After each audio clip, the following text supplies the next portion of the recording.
नमस्कार। आज की बात में आपका स्वागत है। इस वक्त बेंगलुरु में एंटी मोदी मोर्चे के नेताओं का डिनर चल रहा है।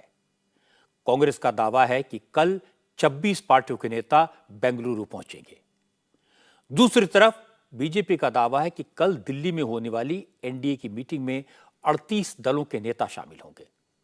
बीजेपी ने विरोधी दलों के मोर्चे को भानुमति का कुनबा बता दिया, तो कांग्रेस ने इल्जाम लगाया कि बीजेपी लालच और डर दिखाकर विरोधी दलों को तोड़कर नई पार्टियां बना रही है और संख्या बढ़ाने के लिए उन्हें एनडीए में शामिल कर रही है। लेकिन सबसे मजेदार डेवलपमेंट मुंबई में हुआ। आज शरद पवार ने एक बार फिर गुगली फेंकी। पहले खबर आई कि शरद पवार बेंगलुरु में होने वाली विरोधी दलों के नेताओं की मीटिंग में नहीं जाएंगे, लेकिन थोड़ी देर बाद दावा किया गया कि वो कल जाएंगे। शरद पवार कल विरोधी दलों के नेताओं की मीटिंग में बेंगलुरु में शामिल होंगे। इसके बाद कांग्रेस की तरफ से सफाई दी गई कि आज तो सिर्फ चीफ मिनिस्टर्स की तरफ से विपक्ष के नेताओं की डिनर मीटिंग है, विरोधी दलों के नेताओं की असली मीटिंग तो कल है। हालांकि आज सोनिया गांधी और राहुल गांधी के अलावा ममता बनर्जी, नीतीश कुमार, लालू यादव, अखिलेश यादव, उद्धव ठाकरे, एमके स्टालिन, अरविंद केजरीवाल और भगवंत मान समेत कई नेता बेंगलुरु पहुंचे। केजरीवाल ने बेंगलुरु की मीटिंग में शामिल होने की हामी तब भरी जब कांग्रेस ने केजरीवाल की मांग पूरी कर दी। दिल्ली सरकार के अधिकारों में कटौती करने वाले ऑर्डिनेंस का विरोध करने का वादा कर दिया। इंटरेस्टिंग बात यह भी है कि बेंगलुरु में ही देवेगौड़ा की पार्टी जेडीएस ने ऑपोजिशन की इस मीटिंग में शामिल होने से इनकार कर दिया है।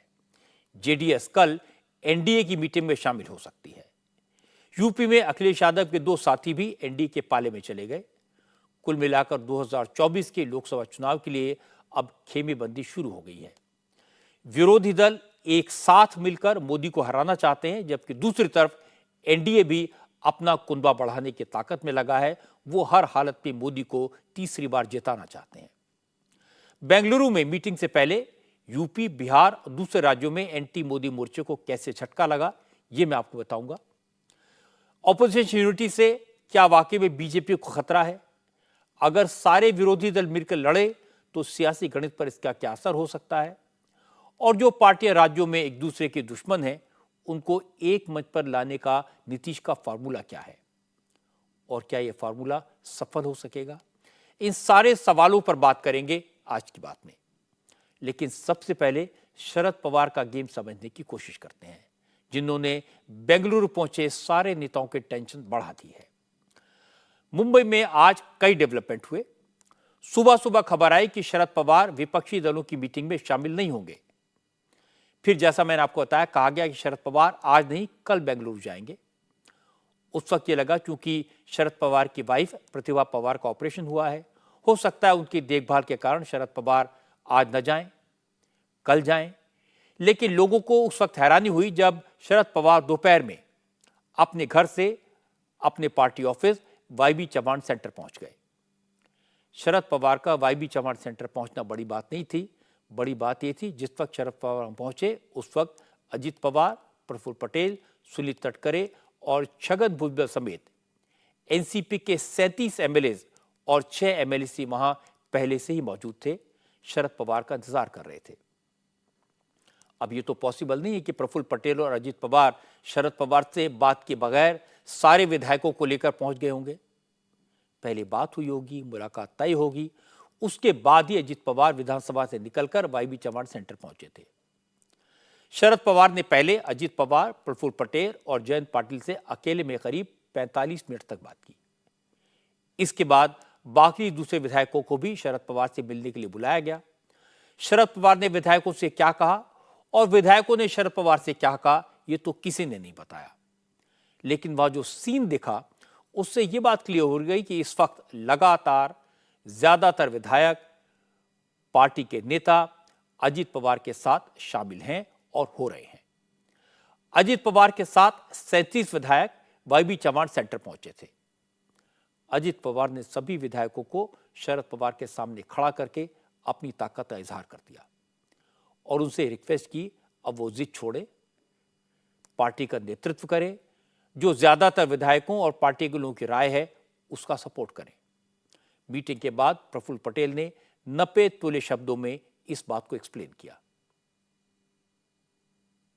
आज राष्ट्रवादी कांग्रेस पार्टी के जो विधायक हैं, दोनों हाउस के, विधानसभा विधान परिषद के, माननीय अजीत पवार साहब के नेतृत्व में यहां पर पवार साहब के आशीर्वाद लेने के लिए पहुंचे। पवार साहब के आशीर्वाद हमने लिए और जिस तरह से कल हमने उनको विनती की थी कि पार्टी एक संग रहनी चाहिए, आपका आशीर्वाद और मार्गदर्शन उस दिशा में जरूर हो, यही विनती करके हम यहां से प्रस्थान कर रहे हैं। हमने पवार साहब को विनती की, उन्होंने हमारी बात सुनी और कल जैसे उन्होंने हमारी बात सुनी, आज भी उन्होंने हमारी बात सुनकर और कुछ आगे उन्होंने कुछ कहा नहीं, लेकिन अच्छे से उन्होंने हमारी बात सुनी, बस इतना ही। और इसके बाद चलते चलते प्रफुल्ल पटेल ने शरद पवार का मार्गदर्शन भी कर दिया। उन्होंने बता दिया कि वो और अजित पवार कल दिल्ली जाएंगे। कल दिल्ली में होने वाली एनडीए की मीटिंग में एनसीपी की तरफ से शामिल होंगे। कल अजीत पवार जी और मैं एनडीए की बैठक में उपस्थित रहेंगे दिल्ली में। बस इतने ही आप लोगों को जानकारी जो चाहिए थी वो दे रहा हूं। 3 दिन में अजित पवार और शरद पवार की 3 बार मुलाकात हो चुकी है। पहले अजित पवार अकेले शरद पवार के घर गए, कहा कि वो अपनी चाची यानी शरद पवार की वाइफ को देखने गए थे, उनका ऑपरेशन हुआ है। कल अजित पवार अपने कुछ साथी मंत्रियों के साथ शरद पवार से मिले, लंबी बात हुई। आज अजित पवार, प्रफुल्ल पटेल और उनके गुट के सारे विधायक शरद पवार से मिलने पहुंच गए। इस पर शरद पवार की तरफ से न तो कोई बयान आया, न कुछ बात कही गई, लेकिन उनके कैंप के जयंत पाटिल ने जो कहा वो गौर करने वाला है। जयंत पाटिल ने कहा कि पूरी पार्टी एक है, सब एनसीपी में हैं, सारे नेता बदले हालात में शरद पवार से मार्गदर्शन लेने आए थे, इसमें गलत क्या है? तो हमारी पार्टी हम सब एक ही है। विधिमंडल में ऑन रिकॉर्ड हम सारे इकट्ठा है। हमारे पार्टी में से जो 9 लोग शपथ लिए हैं, उन्होंने कुछ पार्टी के खिलाफ एक कदम उठाया है। बाकी सारे विधायक जो है वो आज भी राष्ट्रवादी के हैं, ऐसे ही कहलाते हैं। उन्होंने कोई दूसरा गुट निर्माण नहीं किया है, ऐसे वो भी कहते हैं। और इसीलिए वो सारे लोग आज पवार साहब को आके उन्होंने कहा कि जो भी परिस्थिति अब निर्माण हुई है उसमें से रास्ता दिखाइए। मुझे लगता है इसमें कोई गलत नहीं है। और पार्टी के लिए हमारी पार्टी के सारे विधायकों को आके पवार साहब को मिलने कहा कि उन्होंने आके पवार साहब से मिलना और उनको रास्ता दिखाने की मांग करना ठीक है। अभी रास्ता पवार साहब ने भी उनको कहा कि अब रास्ता आप ही बताइए क्या निकालना है। तो अजित पवार ने शरद पवार को रास्ता भी दिखा दिया, उनके सामने अपनी ताकत भी दिखा दी, 37 विधायकों को उनके सामने खड़ा कर दिया। दूसरी तरफ असेंबली में शरद पवार की गुट की स्थिति भी साफ हो गई। कुल 14 विधायक शरद पवार के साथ दिखाई दिए। कुल मिलाकर यह क्लियर हो गया कि एनसीपी अब अजित पवार के साथ है और अजित पवार ने यह भी क्लियर कर दिया कि वो शरद पवार को भी अपने साथ रखना चाहते हैं, उनका आशीर्वाद चाहते हैं। वो कल एनडीए की मीटिंग में शामिल होंगे, लेकिन अब तक ये साफ नहीं कि शरद पवार फाइनली करेंगे क्या, क्योंकि शरद पवार की तरफ से कहा गया कि वो बेंगलुरु में होने वाली ऑपोजिशन की मीटिंग में कल शामिल तो होंगे, लेकिन शरद पवार के रुख से विरोधी दलों में टेंशन है। कांग्रेस ने तो बाकायदा इस बात को लेकर सफाई दी, कहा कि बेंगलुरु में विरोधी दलों की मीटिंग आज नहीं कल है और कल शरद पवार इसमें शामिल होंगे। कुछ आज खबर निकल रही है कि कुछ वरिष्ठ नेता आज नहीं आ रहे हैं पर कल आएंगे। मैं इसका पूरा खंडन करना चाहता हूं। ये बैठक 26 पार्टियों की बैठक की शुरुआत कल सुबह 11 बजे होने वाली है। आज रात को कर्नाटक के मुख्यमंत्री भोजन दे रहे हैं, पर बैठक औपचारिक तरीके से कल 11 बजे शुरू होगी और करीब 4 बजे को सारे 26 पार्टियों के नेता प्रेस को संबोधित करेंगे। कांग्रेस इस बात को समझती है कि अगर शरद पवार मीटिंग में नहीं आए तो बहुत किरकिरी हो जाएगी। मुंबई में भी शरद पवार के रुख को लेकर कांग्रेस के नेता कंफ्यूज्ड हैं। महाराष्ट्र कांग्रेस के ज्यादातर नेताओं ने कहा कि शरद पवार को विरोधी दलों के साथ खड़े होना चाहिए, बेंगलुरु की मीटिंग में जाना चाहिए, लेकिन क्या करें क्या कहें, यह एनसीपी का अंदरूनी मामला है और फैसला शरद पवार को करना है। पता नहीं, उनको पूछिए, हमें तो आइडिया नहीं है। हमें तो लगता है चाहिए कि उन्होंने जाना चाहिए, ऐसा लगता है हमको। सर लेकिन वो कहा यह जा रहा है अजीत पवार मिलने गए तो उसके बाद कुछ स्थितियां बदली, अब वो सीधे 18 तारीख को जा रहे हैं, आज नहीं जा रहे। देखिए, मैं इसमें कुछ भी बयान करना मुनासिब नहीं समझता हूँ। ये उनका निजी मामला है, तो वो फैसला करे उचित जो है।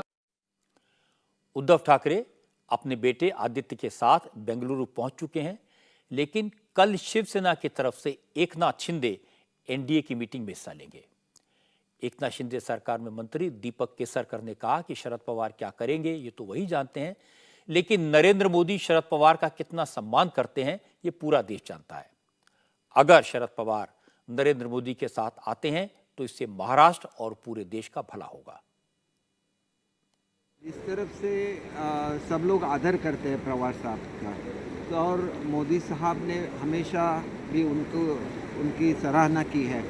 वो गुरु की तरह उनको मानते थे, तो ऐसे मोदी जी के साथ अगर वो रहे तो मुझे लगता है कि ये महाराष्ट्र के लिए बहुत बड़ी बात रहेगी और देश के लिए भी बहुत बड़ी बात रहती है, और पॉलिटिक्स के आगे भी देश रहता है। तो इस बारे में अगर वो सोचेंगे तो हमें बहुत अच्छा लगेगा। उनकी पार्टी है तो उसके बारे में कुछ कमेंट करना मैं ठीक नहीं समझता। जब गुजरात में भूकंप आया था तो बहुत अच्छा काम पवार साहब ने किया था, और इसीलिए उनके और मोदी साहब के बहुत अच्छे रिलेशन है। और मोदी साहब का आज जो नेतृत्व पूरे विश्व में है उसको समझ के आज पवार साहब जैसे ज्येष्ठ नेता की ज़रूरत ये महाराष्ट्र को भी है और देश को भी है। अजीत पवार 3 दिन में 3 बार शरद पवार से मिल चुके हैं। इसके कई मतलब निकाले जाएंगे। जो लोग अजीत पवार को पसंद नहीं करते वो कहेंगे कि महाराष्ट्र के गांव-गांव में आज भी शरद पवार का दबदबा है। प्रफुल्ल पटेल और अजीत पवार साहब के इकबाल से डर गए हैं, इसलिए माफी मांगने साहब के पास आ गए। अजीत पवार के चाहने वाले कहेंगे कि प्रफुल्ल और अजीत दोनों ने पहले ही दिन से कहा है कि शरद राव हमारे भगवान हैं। वो तो एनसीपी को एक रखने के लिए पवार साहब के पास गए। अगर वो अपने नाराज भगवान को मनाने चले गए तो इसमें बुरा क्या है। लेकिन सच है कि शरद राव और अजीत दादा पॉलिटिकल डिफरेंसेस चाहे उनमें कितने भी हों, पर्सनल डिफरेंसेस कभी नहीं दिखाई दिए। अजीत पवार पहले भी 2 बार शरद पवार से दूर होते नजर आ चुके हैं, लेकिन दोनों बार वो घर वापस आ गए। लेकिन इस बार अजीत दादा जब गए तो घर भी अपने साथ ले गए। अब फैसला शरद पवार को करना है कि वो घर वापस जाएं या नहीं। शरद पवार की मुश्किल यह है कि घर वापस आने का मतलब है मोदी के साथ जाना। फिर बड़े पवार साहब की उन बड़ी बड़ी बातों का क्या होगा जो उन्होंने मोदी को उखाड़ फेंकने के लिए कही थी। लेकिन जो लोग शरद पवार को जानते हैं वो कहते हैं कि पवार साहब इसको तो आसानी से मैनेज कर लेंगे, क्योंकि अजीत पवार ने जो ऑफर दिया है वो बड़ा है। मेरी जानकारी है कि अजीत पवार ने शरद पवार को ऑफर दिया है कि वो एनसीपी के अध्यक्ष बने रहें, वही एनसीपी का नेतृत्व करें, सुप्रिया सुले कार्यकारी अध्यक्ष बनी रहें, एनडीए के साथ आ जाएं और सुप्रिया सुले केंद्र सरकार में मंत्री बने। अब सुप्रिया अगर केंद्र में मंत्री बनती हैं तो बेटी का भविष्य तो सुरक्षित हो जाएगा, और इस उम्र में पवार साहब को गांव-गांव भटकना भी नहीं पड़ेगा। अब सबसे बड़ी प्रॉब्लम यह है कि इस बैकग्राउंड में अगर शरद पवार बेंगलुरु की मीटिंग में गए तो उन पर कौन भरोसा करेगा। पिछली बार उनके साथ प्रफुल्ल पटेल गए थे, वो अब मोदी के साथ हैं। प्रफुल्ल पटेल कल एनडीए की मीटिंग अटेंड करेंगे। अब लोग पूछ रहे हैं कहीं ऐसा तो नहीं होगा कि शरद पवार दिन में सोनिया गांधी के साथ विपक्षी मोर्चे की मीटिंग अटेंड करने के बाद शाम को मोदी के साथ एनडीए की मीटिंग में बैठे दिखाई दें। चमत्कार हो सकता है। हालांकि बेंगलुरु में शरद पवार को छोड़कर एंटी मोदी मोर्चे के ज्यादातर नेता पहुंच चुके हैं। सोनिया गांधी, राहुल गांधी, मल्लिकार्जुन खड़गे, ममता बनर्जी, नीतीश कुमार, लालू यादव, तेजस्वी यादव, अखिलेश यादव, उद्धव ठाकरे, आदित्य ठाकरे, अरविंद केजरीवाल, भगवंत मान उमर अब्दुल्ला, महबूबा मुफ्ती से लेकर जयंत चौधरी तक सारे नेता बेंगलुरु में कांग्रेस के मेहमान बन चुके हैं। इस वक्त कर्नाटक के मुख्यमंत्री सिद्धरामैया 26 विपक्षी दलों के नेताओं के लिए डिनर होस्ट कर रहे हैं। पटना में जो मीटिंग हुई थी उसके बाद केजरीवाल इसलिए नाराज होकर निकल गए थे क्योंकि कांग्रेस ने दिल्ली सरकार के संबंध में केंद्र सरकार के ऑर्डिनेंस के खिलाफ सपोर्ट का कमिटमेंट नहीं किया। केजरीवाल मिलने का वक्त मांगते रहे लेकिन खरगे ने मिलने का टाइम नहीं दिया। इसलिए केजरीवाल ने साफ साफ कहा था कि अगर कांग्रेस ऑर्डिनेंस के खिलाफ आम आदमी पार्टी के साथ खड़ी नहीं होगी तो वो बेंगलुरु में होने वाली मीटिंग में नहीं जाएंगे। इसलिए कांग्रेस ने इस मुद्दे पर अपने पांव पीछे खींचे। दिल्ली और पंजाब के नेताओं के विरोध के बावजूद ऑर्डिनेंस के मुद्दे पर केजरीवाल को सपोर्ट करने की बात कही। हालांकि आज की कांग्रेस ने कहा कि उसने सिर्फ एक ऑर्डिनेंस का सपोर्ट नहीं किया है। जब भी संविधान का उल्लंघन होगा, जब भी संविधान की मर्यादा को तोड़ा जाएगा तो कांग्रेस उसका विरोध करेगी। देखिए, कांग्रेस जो है केजरीवाल का मुद्दा या आम आदमी पार्टी का मुद्दा करके नहीं, कि ये मुद्दा जो है फेडरल स्ट्रक्चर का, स्टेट को जो वीकन करने की कोशिश कर रही है उसका, जो पावर जो है उसको छीनने का, स्टेट की ऑटोनॉमी को खत्म करने का, ये सब मुद्दे हैं ना, ये लार्जर इश्यूज है। सिर्फ दिल्ली के साथ नहीं, किसी भी स्टेट के साथ हम ये होने नहीं देंगे। इस तरीके के ऑर्डिनेंस आएंगे तो हम उसके खिलाफ खड़े रहेंगे। कांग्रेस ने ऑर्डिनेंस पर सपोर्ट की बात कही तो आम आदमी पार्टी के सुर अचानक बदल गए। आम आदमी पार्टी ने फौरन पॉलिटिकल एडवाइजरी कमेटी की मीटिंग बुलाई और केजरीवाल ने बेंगलुरु जाने का फैसला लिया। आज आम आदमी पार्टी के सांसद राघव चड्ढा ने कहा, कांग्रेस के बयान से साफ हो गया कि अगले चुनाव में बीजेपी सत्ता से बाहर जा रही है। दिल्ली का जो काला अध्यादेश है, इसे केवल दिल्ली के चश्मे से देखना एक गलती होगी। इसे आप भारत के परिप्रेक्ष्य में देखें। दिल्ली में तो भाजपा ये एक प्रयोग कर रही है। अगर ये दिल्ली ऑर्डिनेंस, दिल्ली का अध्यादेश दिल्ली में ये प्रयोग किया जा रहा है, अगर ये सफल हो जाता है तो बीजेपी इसे भारत भर में लागू करेगी। पूरे हिंदुस्तान के हर गैर भाजपा सूबे में लागू कर एक एक सरकार को ध्वस्त करेगी। सब्जेक्ट्स ऑफ एडमिनिस्ट्रेशन, उनके विचाराधीन आने वाले जो विषय हैं उनको खींच लेगी और सारे सरकारों को, गैर भाजपा सरकारों को नपुंसक करने का काम करेगी। इसीलिए हम कह रहे हैं कि इस काले अध्यादेश को रोकना बहुत जरूरी है। अरविंद केजरीवाल जी के आह्वान पे तमाम राजनीतिक दल साथ आए, सबने विश्वास जताया कि हम सब मिलकर इस अध्यादेश का मुकाबला करेंगे। और उसी श्रृंखला में कल कांग्रेस ने भी अपनी जो पोजीशन है उसे सार्वजनिक तौर पर रखा है, बात क्लियर कर रही है। और कल की गतिविधियां ये साफ कर देती हैं कि प्रधानमंत्री मोदी जी 2024 में वापस नहीं आ रहे हैं। केजरीवाल कांग्रेस के साथ खड़े हो गए, लेकिन इसके साथ साथ कई सवाल भी खड़े हो गए। पंजाब में, दिल्ली में आम आदमी पार्टी कांग्रेस के लिए कितनी सीटें छोड़ेगी? इस सवाल का जवाब न कांग्रेस के नेताओं के पास है न केजरीवाल के पास। इसी तरह ममता बंगाल में लेफ्ट और कांग्रेस के लिए कितनी सीटें छोड़ेंगी? केरल में लेफ्ट और कांग्रेस कितनी कितनी सीटों पर लड़ेंगे? यूपी में अखिलेश यादव कांग्रेस को कितनी सीटें देंगे? ये ऐसे सवाल हैं जो विरोधी दलों के नेताओं को परेशान करते हैं। आज ये सवाल पूछा गया सीताराम येचुरी से, तो उन्होंने कहा कि मोटे तौर पर समझौता होगा। जहां जहां सीधी फाइट है वहां फाइट भी होगी, लेकिन जहां बीजेपी मजबूत है वहां विरोधी दल मिलकर लड़ेंगे, जिससे विपक्ष का वोट बट न जाए। धुर विरोधी पार्टियां हैं, जैसे बंगाल की बात करें, तृणमूल कांग्रेस लेफ्ट और कांग्रेस एक साथ हैं, तृणमूल एक तरफ है, लेकिन धुर विरोधी हैं। आपका मजाज मिलता नहीं है एक दूसरे से। ऐसे केरल में आपकी और कांग्रेस की लड़ाई है। कांग्रेस इस विपक्षी कुनबे को एकजुट करने में लगी है। कैसे हो पाएगा? वैसे ही हो पाएगा जैसे 2004 में हुआ। 61 हमारे वामपंथी एमपी जीत के आए थे लोकसभा में, 57 उनमें से कांग्रेस के कैंडिडेट को हराकर लोकसभा में पहुंचे। उसके बाद डॉक्टर मनमोहन सिंह की सरकार बनी ना, बनी कि नहीं? 10 साल चली कि नहीं?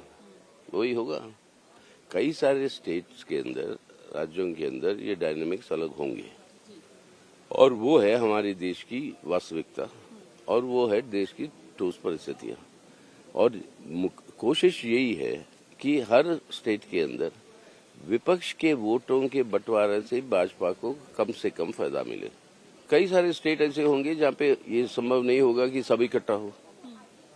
उसके बावजूद जो है हमारी पुरानी अनुभव दिखाई, 1996 की अनुभव है, 2004 का अनुभव है, इसके बावजूद भी एक सरकार बनने की संभावना है विपक्ष की, जो हम समझते हैं कि आज के दिन ये बहुत जरूरी है हमारे देश के हित में। कांग्रेस के नेताओं ने भी यही बात कही। जयराम रमेश ने कहा, इस बैठक में सीटों पर बात नहीं होगी। फिलहाल विपक्षी दलों के गठबंधन का नाम, कॉमन मिनिमम प्रोग्राम और चुनावी रणनीति पर चर्चा होगी। जयराम रमेश ने कहा कि विपक्षी एकजुटता देखकर बीजेपी घबरा गई है, इसीलिए उसी दिन एनडीए की बैठक बुलाई गई। प्रधानमंत्री और बीजेपी भोखलाई हुई है कि पटना के बैठक के बाद अचानक प्रधानमंत्री को एनडीए का ख्याल आया। एनडीए में नई जान फूंकने की अभी प्रयास हो रही है। अब तक तो एनडीए का जिक्र नहीं हुआ करता था। अचानक कुछ 4-5 दिनों से हम पढ़ रहे हैं, सुन रहे हैं कि एनडीए की बैठक कल बुलाई गई है।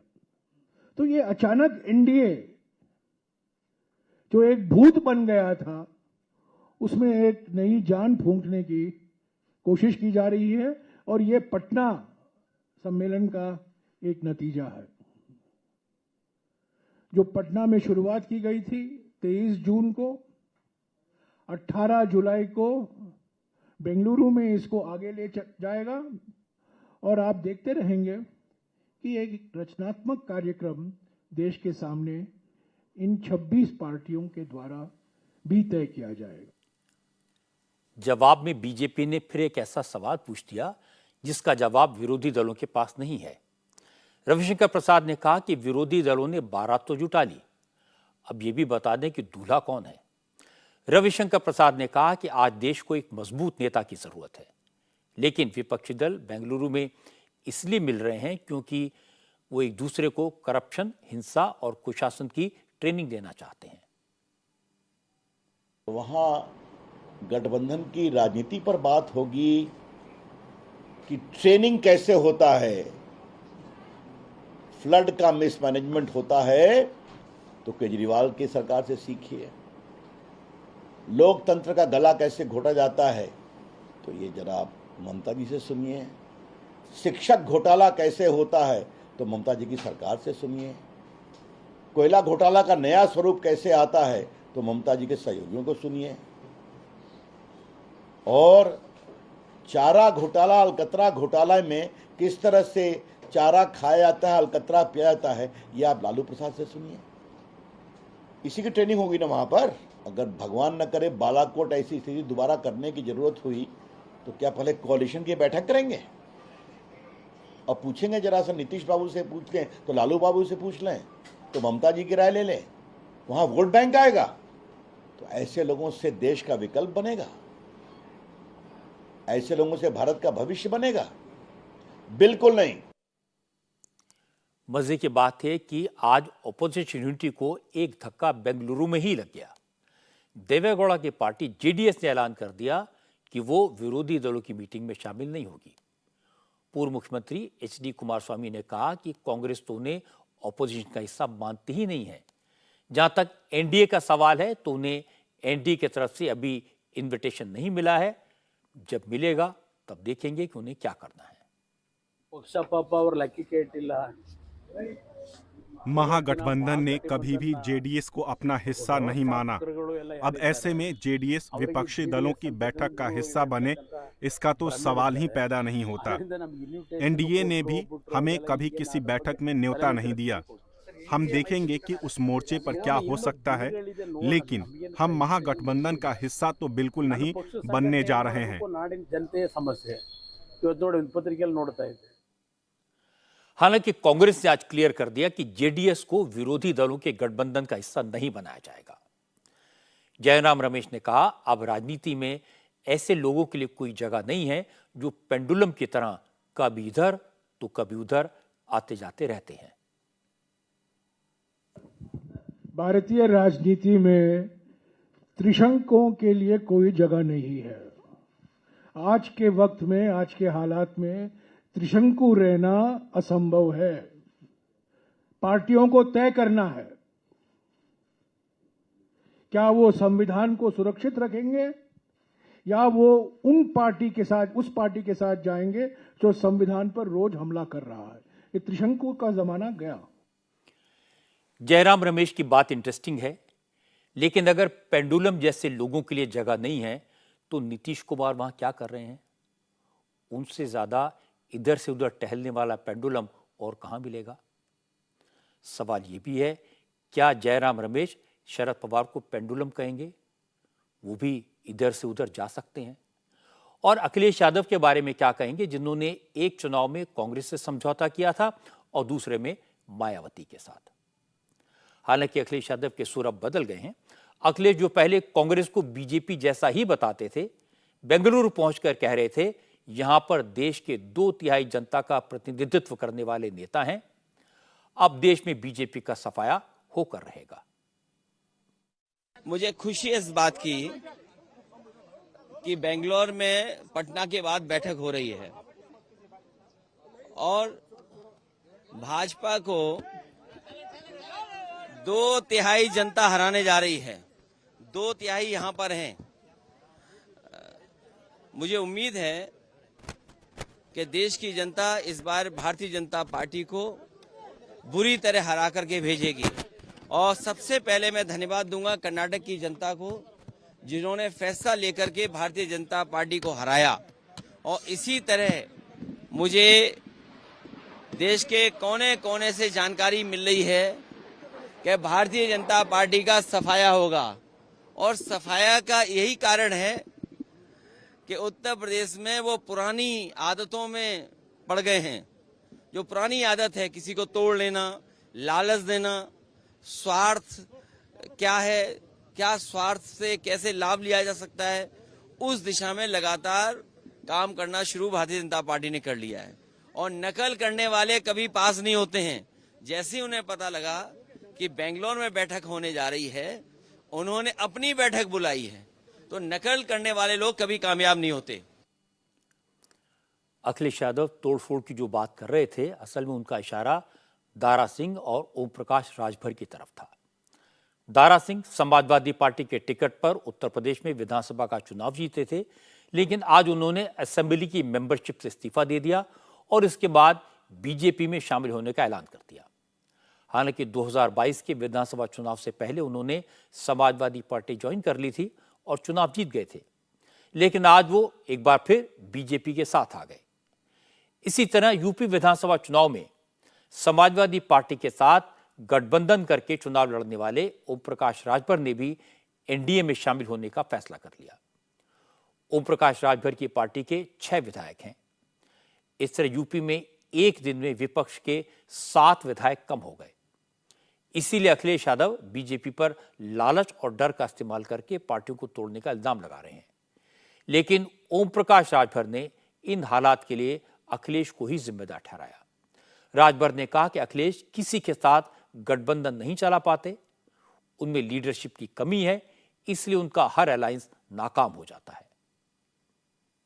बहुजन समाज पार्टी सपा के साथ 2 बार गठबंधन किया और समाजवादी पार्टी बसपा के साथ 2 बार गठबंधन किया।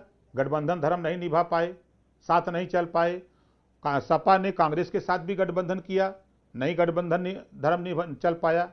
सपा ने सुभाषपा के साथ गठबंधन किया, नहीं चल पाया। तो उस समय मैंने कहा था, याद होगा शायद आपको भी, कि एक भी सीट अखिलेश जी नहीं देंगे तब भी इनके साथ रहूंगा। अब वो बात मैंने क्यों कही थी उसका खुलासा इस नाते नहीं किया, आज आपने सवाल के इस नाते कह रहा हूं। दूसरी चीज, जब आप कश्यप को टिकट दोगे नहीं, पाल प्रजापति को दोगे नहीं, चौहान बिंद को दोगे नहीं, आरक अर्घवंशी बंजारा बहलिया खंघार को दोगे नहीं, नाई गोंड कुम्हार लोहार विश्वकर्मा को दोगे नहीं टिकट, तो फिर वो आपको वोट क्यों देगा? राजनीति में भागीदारी आप नहीं दोगे तो आपको वोट क्यों देगा? ओम प्रकाश राजभर योगी आदित्यनाथ की सरकार में मंत्री रह चुके हैं, लेकिन पिछले लोकसभा चुनाव से पहले उन्होंने बीजेपी से दूरी बना ली थी और दारा सिंह ने विधानसभा चुनाव से पहले बीजेपी का साथ छोड़ा था। मेरी जानकारी है कि दोनों नेताओं ने जो समझौता किया है उसके मुताबिक ओम प्रकाश राजभर को योगी आदित्यनाथ की सरकार में कैबिनेट मिनिस्टर बनाया जाएगा और दारा सिंह चौहान बीजेपी के टिकट पर अगला लोकसभा का चुनाव लड़ेंगे।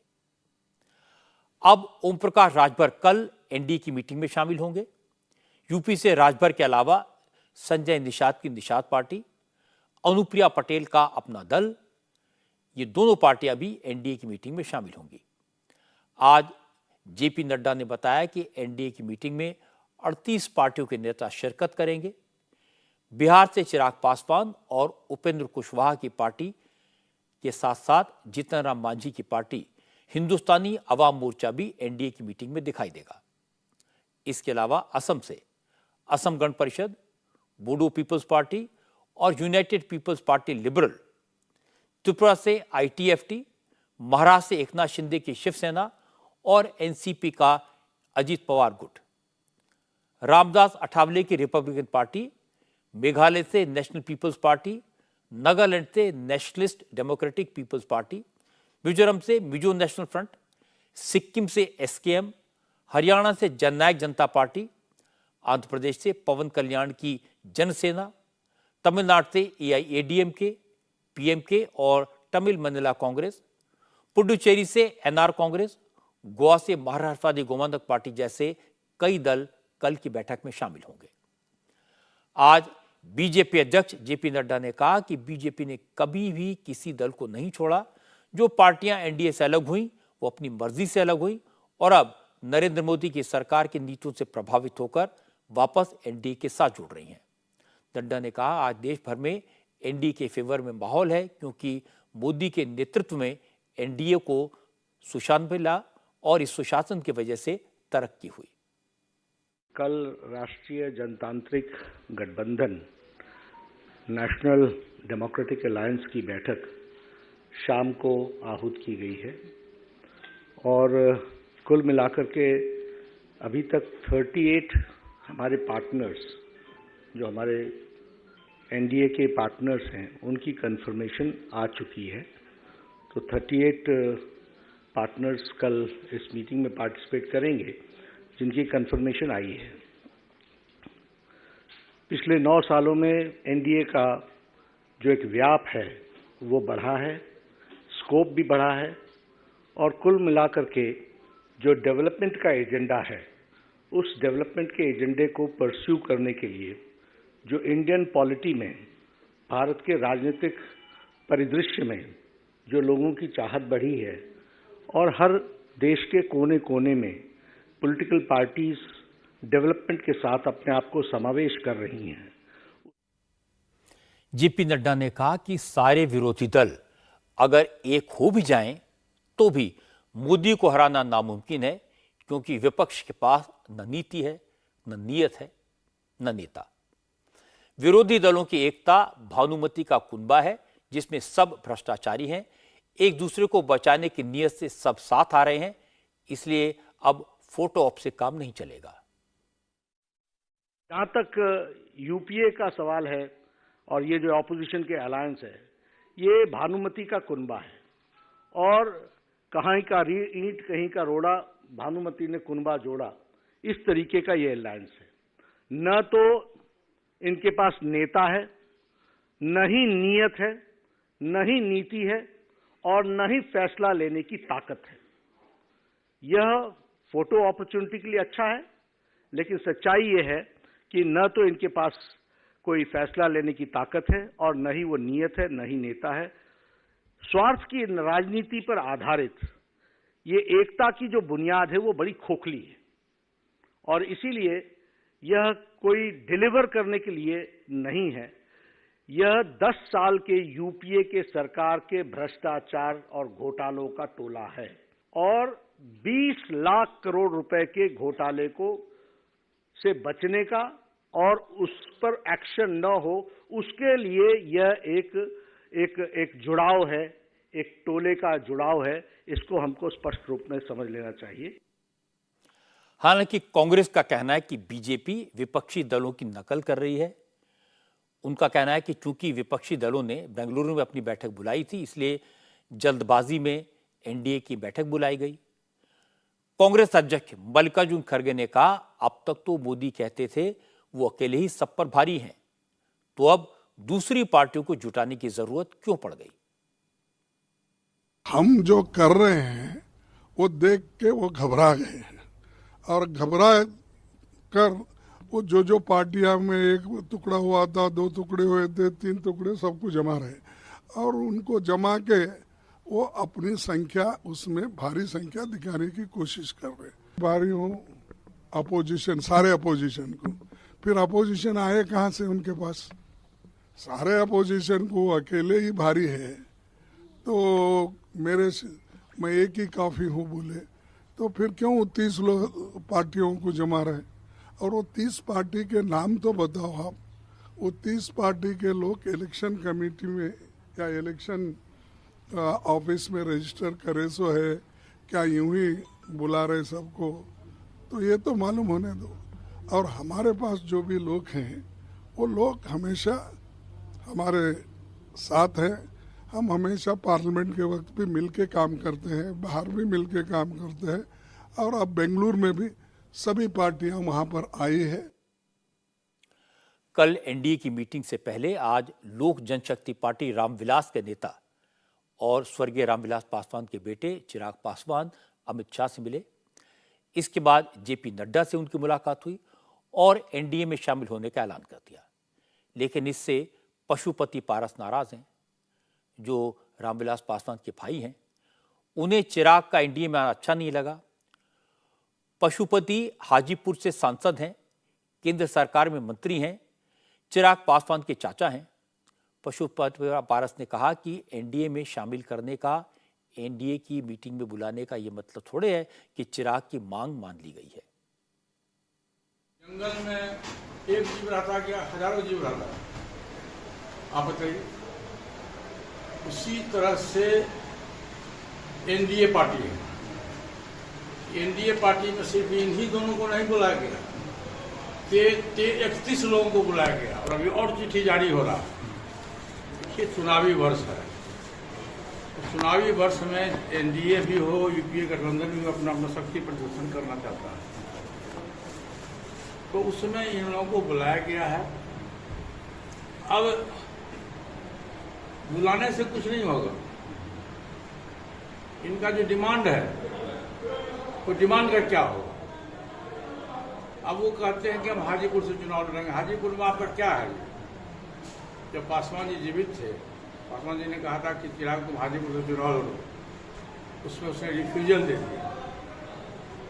पासवान जी ने उनको बुला, कहा कि पारस तुम हाजीपुर की जनता के सेवन से आज तक सेवा करते हो, तुम जानते हो हाजीपुर का नर्स क्या है।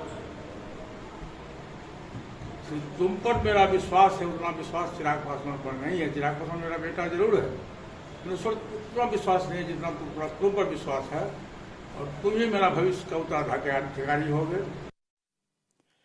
चिराग पासवान फिलहाल जमुई से सांसद हैं। पशुपति पारस हाजीपुर से एमपी हैं। चिराग इस बार हाजीपुर से लड़ना चाहते हैं। ये रामविलास पासवान की परंपरागत सीट रही है, लेकिन पशुपति पारस हाजीपुर सीट छोड़ने को तैयार नहीं है। इसलिए चिराग का एनडीए में आना उन्हें कतई अच्छा नहीं लग रहा। एनडीए छोड़कर गए बिहार के एक और नेता उपेंद्र कुशवाहा की भी एनडीए में वापसी हो गई है। उपेंद्र कुशवाहा एनडीए से निकलकर नीतीश कुमार के साथ गए थे, उनकी सरकार में मंत्री बने थे, लेकिन अब वो फिर बीजेपी के साथ आ गए हैं। आज उपेंद्र कुशवाहा ने कहा कि विपक्ष बेकार की कोशिशें कर रहा है, कुछ नहीं होगा, क्योंकि 2024 में नरेंद्र मोदी का कोई विकल्प है ही नहीं।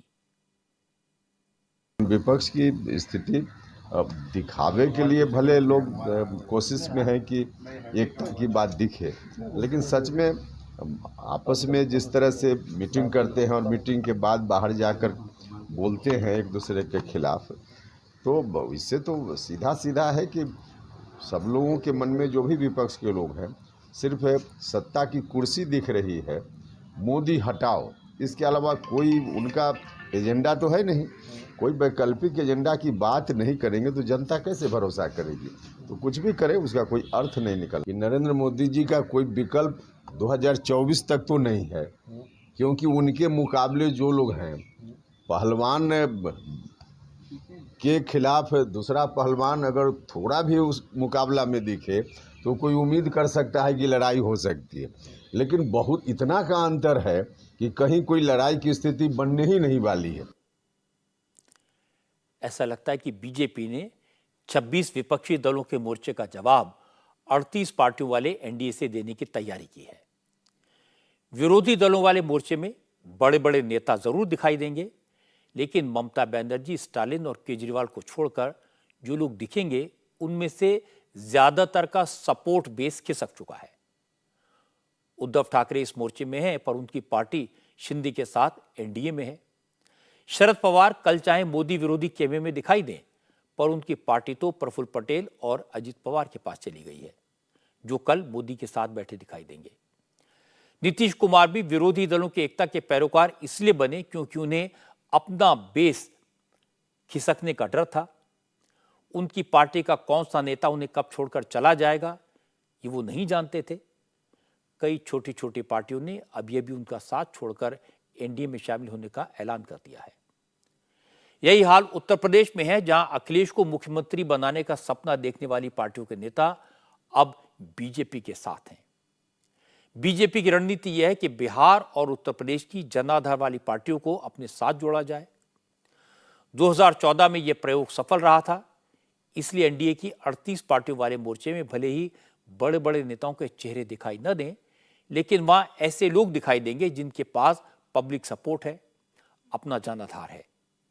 यूपी और बिहार की 120 सीटों को ही अगर मान लें तो इन छोटी छोटी पार्टियों का कुल मिलाकर 8 से 9% वोट होता है, जो क्लोज फाइट वाली सीटों में चुनाव का नतीजा पलट सकता है। दिल्ली वालों की मुसीबत अभी खत्म होती दिखाई नहीं दे रही है। पिछले 48 घंटे में दिल्ली के कुछ इलाकों में यमुना का पानी कम होना शुरू हुआ था कि आज यमुना का वाटर लेवल एक बार फिर बढ़ गया। आज सुबह 6 बजे तक यमुना का वाटर लेवल 205.45 मीटर था, लेकिन उसके बाद अचानक ये बढ़ने लगा।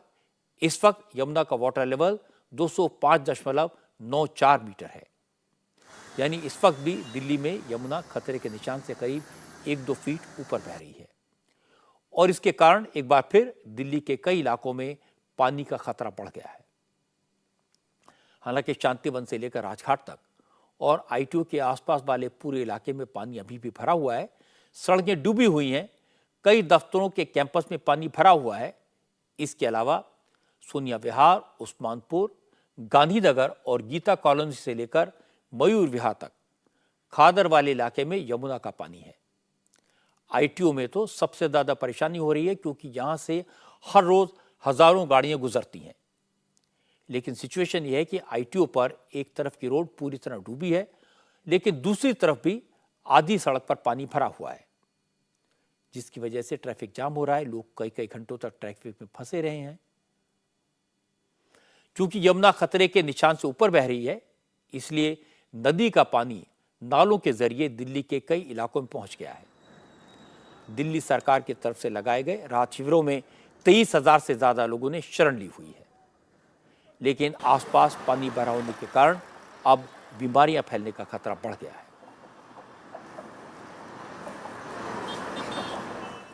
दिल्ली के बाद अब यमुना मथुरा और आगरा में भी रौद्र रूप दिखा रही है।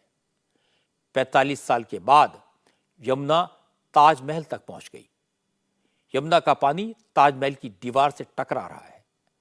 ताजमहल के गार्डन में नदी का पानी भर गया है। आगरा के निचले इलाकों के लोग बोट के जरिए सुरक्षित जगहों पर भेजे गए हैं। यमुना में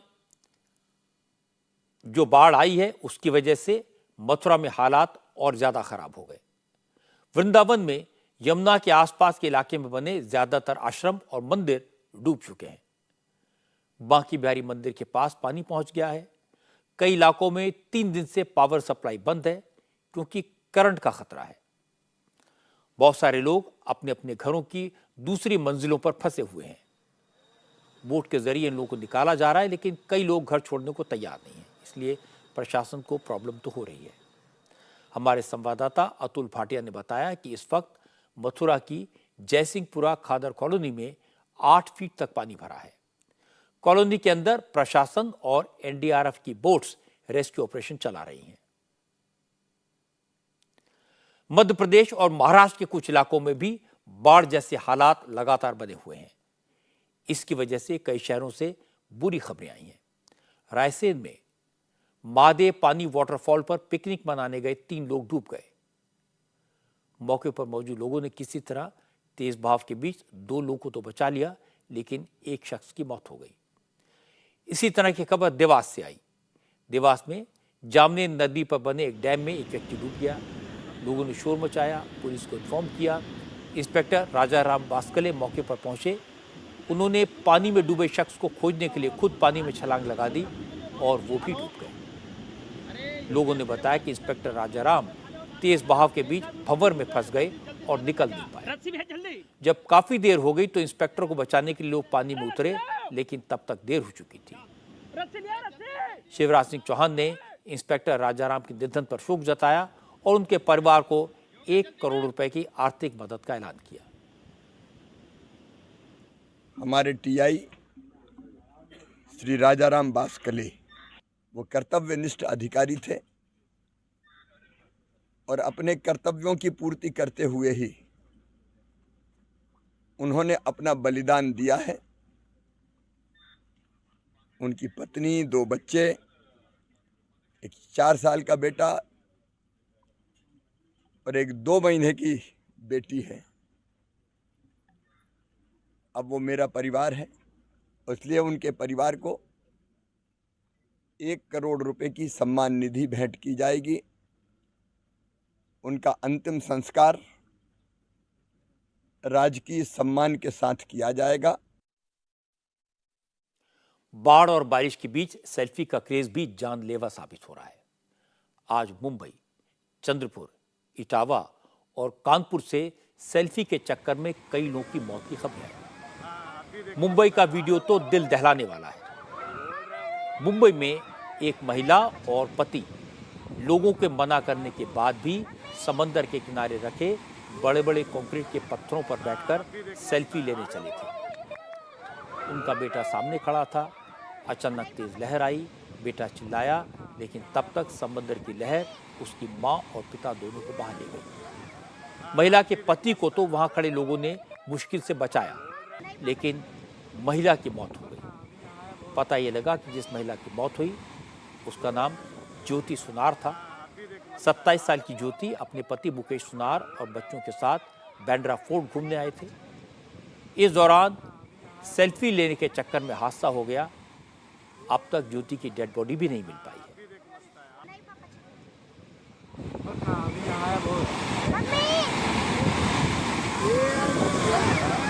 अभी देख मस्त है।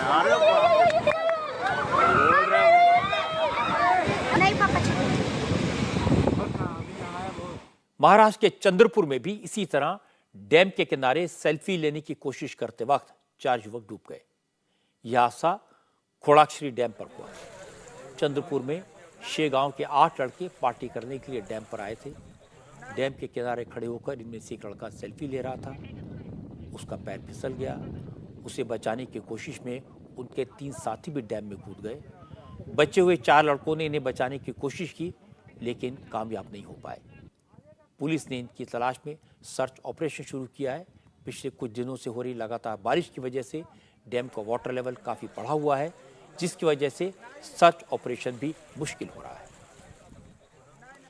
ऐसे एक हादसे की खबर उत्तर प्रदेश के इटावा से आई। सेल्फी के चक्कर में 2 सगे भाइयों की मौत हो गई, पानी में डूब गए। रेहान और चांद रील बनाने के लिए नदी किनारे गए थे।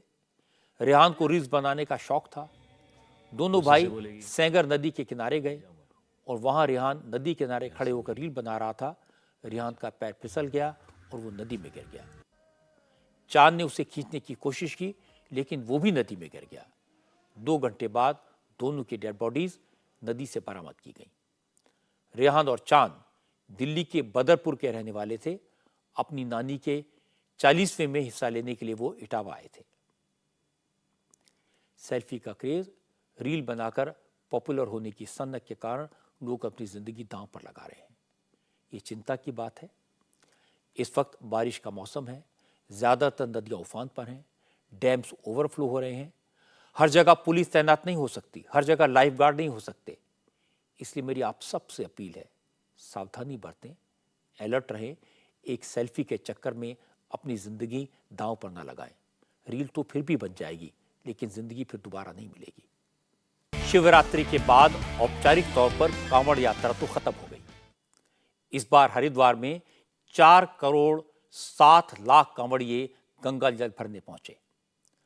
अब कांवड़ियों तो अपने अपने घरों को लौट गए, लेकिन उन्होंने गंगा के किनारे जो गंदगी छोड़ी, उसे साफ करने में प्रशासन को पसीना छूट रहा है। पूरे हरिद्वार में हर तरफ कूड़ा ही कूड़ा नजर आ रहा है। गंगा नदी हो, हरिद्वार के घाट हो या फिर यहाँ की सड़कें, हर जगह पॉलीथीन, कपड़े, कांवड़ और पूजा का सामान बिखरा हुआ है। प्रशासन का कहना है कि हरिद्वार में कांवड़ियों ने करीब 30,000 मीट्रिक टन कचरा छोड़ा है। अब कचरे को साफ करने के लिए सैकड़ों कर्मचारी दिन रात काम में लगे हैं। बहुत मुश्किल है भैया, 2 दिन हो गए आज तो। जिस दिन से मेला खत्म हुआ, मतलब कम से कम 5-7-8 ट्रॉली कूड़ा उठ चुका है। मैं तो भैया यही कहना चाहता हूँ कि इतनी गंदगी नहीं फैलानी चाहिए लोगों को। मतलब आते हैं लोग, ठीक है, आप आते हो, जल उठाओ, ले जाओ, लेकिन अपनी गंदगी भी अपने साथ ले जाओ ना, यही छोड़ के चले जाते हैं। तो बहुत तगड़ी दिक्कत पड़ रही। हम तो यही चाहते हैं कि ये जो पोलो इसका काम चल रहा है, पन्नी चटाई का, ये बंद हो जाना चाहिए। और आप जान के जितना भी हो सके सफाई करके रखते हैं। जो लोग कांवड़ लेकर भगवान शिव की आराधना के लिए निकलते हैं, ये उनका भक्ति भाव है, उनकी आस्था है, पवित्र काम है।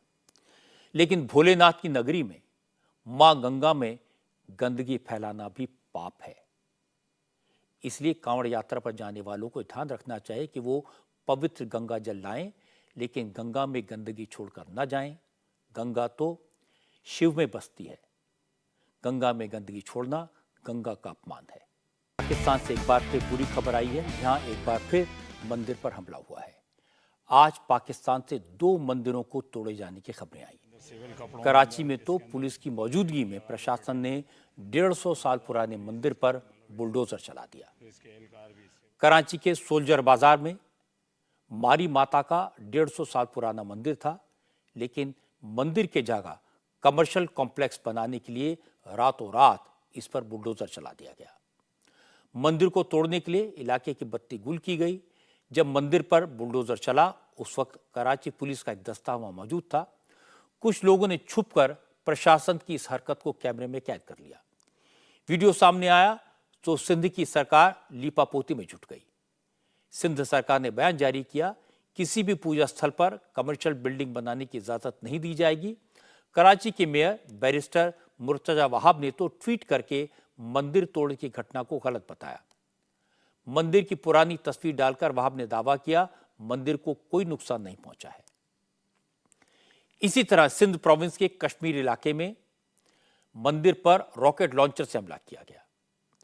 जिस मंदिर पर रॉकेट लॉन्चर दागे गए, वो पाकिस्तान में रहने वाली हिंदू बागरी कम्युनिटी का है।